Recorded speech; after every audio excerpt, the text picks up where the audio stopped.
Alix Bourdon à Bruxelles. L'OTAN donc à 75 ans, mais on peut dire que ce sommet est vraiment focalisé sur l'Ukraine.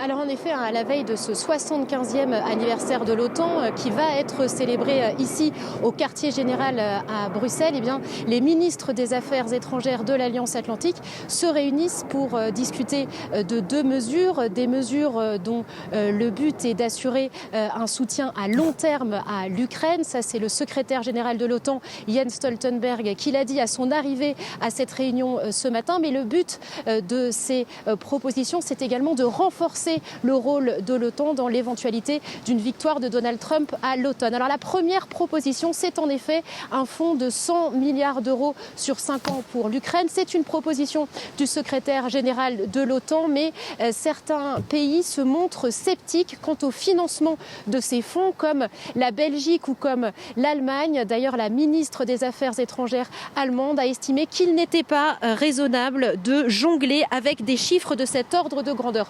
L'autre proposition sur la table des ministres des Affaires étrangères de l'OTAN, c'est de transférer à l'OTAN la coordination de la livraison des armes à l'Ukraine. C'est pour le moment une prérogative des États-Unis dans le cadre du groupe de contact sur l'Ukraine. Mais là encore, l'idée, c'est de maintenir le flux d'armes vers l'Ukraine, même en cas de réélection de Donald Trump. Ces deux propositions s'inscrivent dans une série de mesures de précaution déjà prises, comme cette loi américaine en fin d'année dernière, exigeant l'approbation par le Congrès si un futur président des États-Unis souhaitait quitter l'OTAN.